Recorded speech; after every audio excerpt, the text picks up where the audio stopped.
Hello. Today I will be featuring the Grasse, a tier 6 upcoming French premium, which I have to say actually looks really goddamn good. I really love the camo scheme that they chose for this ship because it actually looks really good.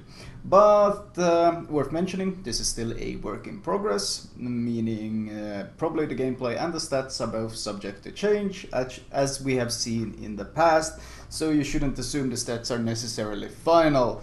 But moving on, the ship itself, it's the ship I'm obviously going to be compare this one a lot to is the Galissonnière, which is the normal tier 6 French cruiser. Now, this ship has 31.2k HP, which is actually more than Galissonnière's 27.3k.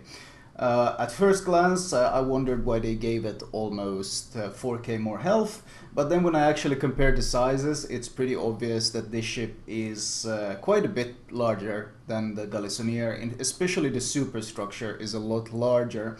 So even though you have more HP, it doesn't necessarily mean you're more survivable, because there's so much more area to hit this thing. The Torps are pretty much identical. We have the same 9km Torps, 14.8km range, except that this ship has 3 on each side, whereas the Galissonnière only has 2. And the carrier goes for a drop on me instantly. Well, since it's going for a drop for me, I might as well highlight the anti-air. Now, the Grasse has much better long-range anti-air, much better. But in return, it has much worse mid-range and short-range anti-air.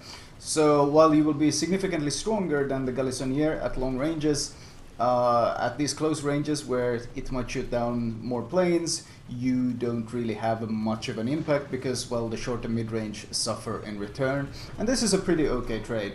Neither ship is obviously any sort of Cleveland. You're not going to be shooting down any planes.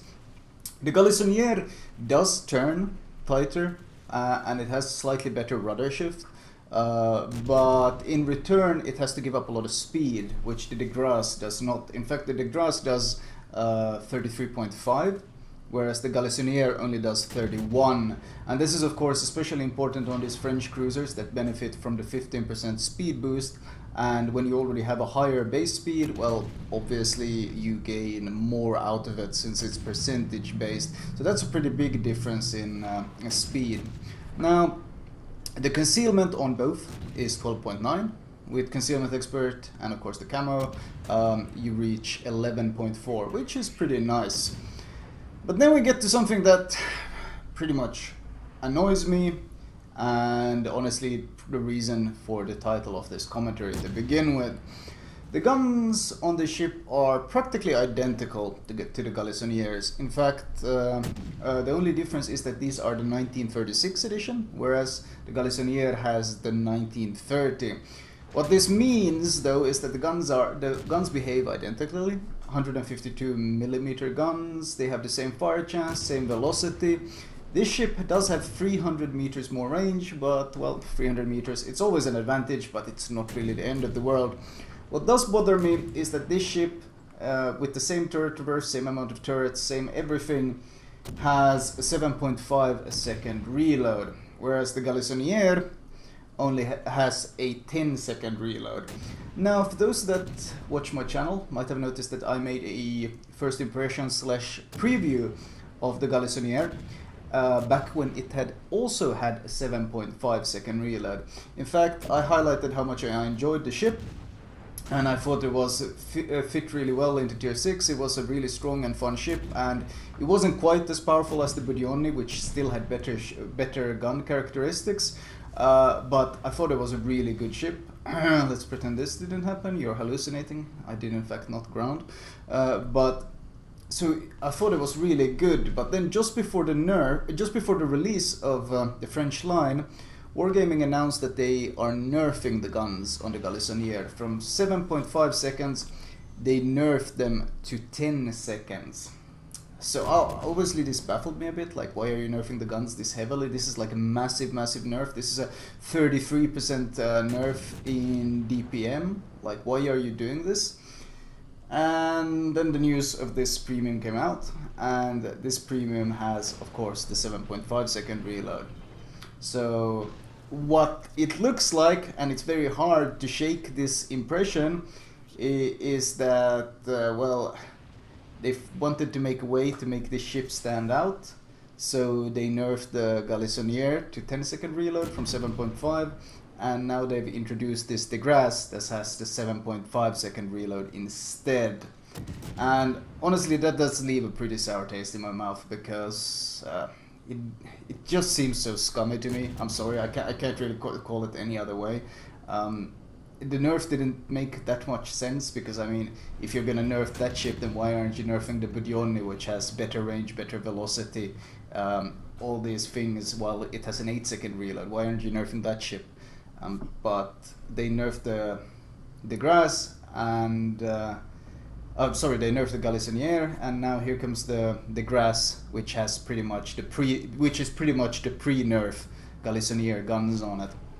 So that does leave a bit of a sour taste. I can't say I'm a big fan of that. Now, it's still, of course, work in progress. Stats are subject to change and so forth. But yeah, it did annoy me quite a fair bit. Still, though, this ship is quite strong. I mean, it's reminds me very much of the pre-nerf Galissonnière, and I have to say I enjoyed the Grasse a lot. It looks great. The guns are great. The performance overall, especially the AP at this tier, has been extremely strong, and I've enjoyed that a lot. There's a lot of carrier focus around here. Constantly blowing through my defensive AA, seeing if I can help this Podvoisky out a bit, and maybe help our carriers out a bit. Actually, we've already lost one carrier. That's not good. You can see the AP, quite strong. Of course, it has the same spaced armor that the Galissonnière has. They look quite similar, but the superstructure especially is quite different, and the hull size is, of course, slightly larger on this ship as well. So I like the looks, I like the camo. In overall, I like the ship. By itself, I have no reason to dislike the ship. I wouldn't really straight up call it overpowered in any way, because, well, in a way, yes, but then again, we have the Cleveland and the Budionni, which are two very, very strong tier 6s already. We even have the Duca, which doesn't really compete with the other two in terms of DPM, but in concealment and speed, it also has its niche. So there's a lot of strong tier 6 cruisers, so I wouldn't call this thing overpowered.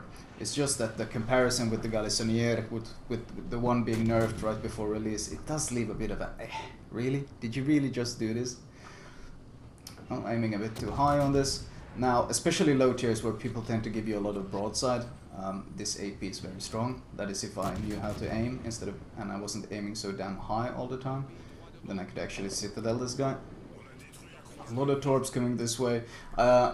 Yes, you don't have the great, really tight turning circles of the Galissonnière, but I mean, I haven't really had any issues dodging torps in this thing. Most of the time, if I do eat torps, it doesn't really matter what ship I would have been in, I would have eaten them regardless. That was a Mutsuki on my right. Yoba right in front of me. Oh, underestimated his turning circle. Torps on my right, I have to slow down to dodge them. And I mean, the handling of this ship is overall great. It does have a significantly beefier engine than the Galissonnière. I think Galissonnière has something like 86,000 horsepower, 83, I can't remember. This one has well over 100,000 though. So that, of course, well, friendly torps, even deadlier than enemy torps, this one. Gotta be especially careful with those. Okay, I was hoping I would hit his superstructure, hence why I shot so high intentionally. For some reason I hit his hull even though I aimed high. I do finish him off there with some overpens and a pen on the superstructure. Even more torps. This Mutsuki really wants me, and the carrier seems to be going for me as well, so I pop my last defensive AA. I'm down to 11k HP at this point, and I'm getting a bit too much focus here. Everyone wants to kill me. The carrier wants to kill me, the Mutsuki wants to kill me, and of course, once again, AA not really doing that much, considering these are what, tier 5, tier 6 carriers. Well, these are tier 6 particular, so not really having that much of an impact. Cleveland gives me a lot of broadside, which is quite nice for this ship. As you can see, you can easily citadel him. think I'm going a bit too fast, so I'll eat one of these torps on the nose, sadly. I got dropped right in the broadside as I was fighting the Cleveland. I couldn't afford to turn in, because that would have mean exposing broadside to him, and I'd rather took the one torp. Well, I was hoping I wouldn't take any torps while slowing down, but rather take the one torp on the nose than the alternative. At this point, completely out of defensive AA, which just shows you how much action there's been and how much carrier focus there's been. And once more, I'm broadside cruiser, able to punish. He's actually grounding, so I held my fire until he grounded. And carrier is coming for me. This is the other carrier. No, or is this still the same one? I don't know. I got so much carrier focus on me at this point, and I'm set on fire. But in fact, the bomber does kill me, but I do finish him off with citadels once more. And in fact, the game does end in our favor, quite comfortably so. And looking at the scoreboard, you might actually notice I scored 19 citadels in this game, which is pretty damn ridiculous. Of course, I don't get any high caliber Confederate any sort of reward, since this is a test ship. But as a moneymaker, tier 6 moneymaker, this ship is very strong, very fun, and I mean, in the current state, I don't have from an objective point of view, I don't really have any reason to not recommend this ship in terms of performance. It's just that I'm not a fan of the way the Galissonnière got basically fucked right before release. And I even wrote a Reddit post where I was confused over why they decided to nerf it with such a heavy hand. But of course it all made sense once we found out the stats on this ship. And yeah, I can't say I'm a fan of this kind of business practice. Regardless, team score wise, topping the scoreboard pretty comfortably. And detailed report, pretty much 100,000 damage from the AP alone. In fact, I mostly fired AP this game because the AP is so very strong, especially against equal tiers, which was pretty much this entire game was fighting other tier 6s. So overall, this is a fun ship, quite a strong one, and well, if you want a strong tier 6 French premium, then this one is certainly a very, very valid option. Anyway, that was all from me. I'll talk to you guys later.